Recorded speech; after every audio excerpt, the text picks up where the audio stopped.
We're here today with Elias Garcia. He is presenting at the ESOL Summer Conference. Elias, welcome to Greenbush. Thank you very much. Could you please tell us a little bit more about what you did today at the conference? Yeah, this morning we had a keynote in the morning session, and we talked about the plight and potential of our immigrant students in the classroom and in the community. They have a tough situation out there, and I think it gets real complex for a lot of people to understand exactly what they're up against. And I was using my own experiences, my own upbringing, since I have a similar background in upbringing with undocumented parents and family, large family. Sure. I was a farm worker kid, a high school dropout, and had a lot of similar experiences that kids might be facing today as well. So they really have some applicable experience, obviously. Yeah, I was telling them, as much as things change, they stay the same. When you're poor, you're poor. That doesn't change much over the years. The same effects of poverty impact families and kids back then in my time as they do now. And Sure. The influences, the issues are different, but then certainly they do have a tremendous impact on what's going on today. But in our day, we had our own issues. Right. Now, in your role with the Department of Corrections, yes. In what capacity do you help serve those same individuals? Well, I'm fairly new to corrections. I've been there 3 months. Prior to that, I was the Executive Director of Hispanic Affairs for the state of Kansas with the Office of the Governor. Okay. And I had that position for almost 4 years. And prior to that, worked with as the department head with the city of Topeka, working in communities. So I think in my career in general, I've had a lot of experiences working specifically with Latino communities and specifically in an advocacy role and leadership role, and certainly here in Kansas as well. Currently, I'm also the state policy and advocacy director for the LULAC, the League of United Latin American Citizens here in the state of Kansas. So our interest... You're a busy man. Well, there's a lot of need out there, and I think...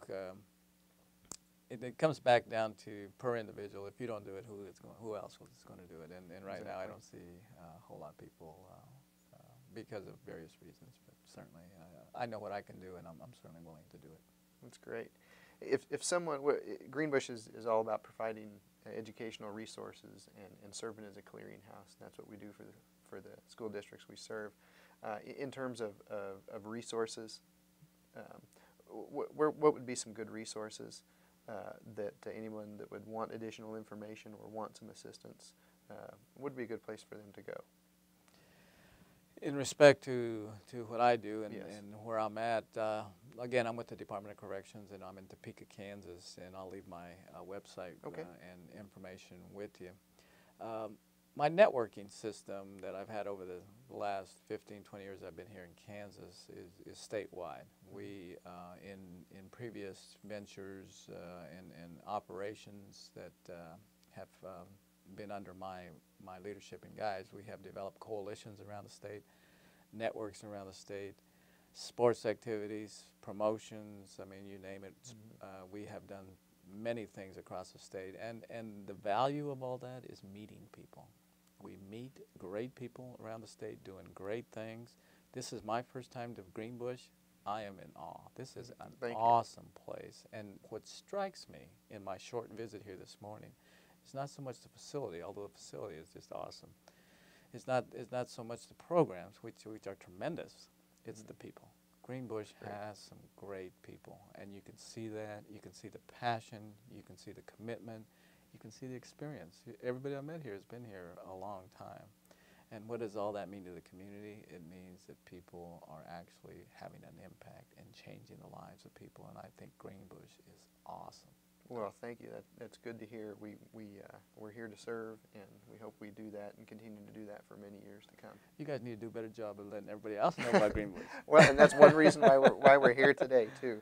We want to make sure that everybody is aware, whomever wants to know is aware of the resources and programs that we can provide and that our network can provide across the state also. One last thing, I'll leave you with this thought, is that the Hispanic community, the Latino community, represents a large segment of the U.S. population. And I think a lot of the challenges facing our society today, I think the solutions are found in the Hispanic community. I think we have shortages of teachers, of nurses, of everything that you can think of in the mainstream. I think what you're going to find is a lot of Latinos who want to be teachers, who want to be nurses, who want to be doctors, who want to be attorneys, who want to fill the roles that have heretofore been filled by Kansans, by community members across the country who are aging, leaving the workforce. The tax bases are being left without anybody. So I think with our 43 million strong individuals in the Hispanic community ready and willing to be able to step in there and to assume those leadership roles and those maintenance roles and those foundation roles. And when it all comes down to it, Latino community, Latino families are all about God, country, loving each other and helping each other out. If that's not American, I don't know what is. That's a great point to leave us with. Elias, thank you very much for being with us today. Thank Pleasure you so much having for you having at me. Greenbush, It's and great. we hope to see you back here I'd very love to soon. come back. Invite me. Thanks again. Thank you.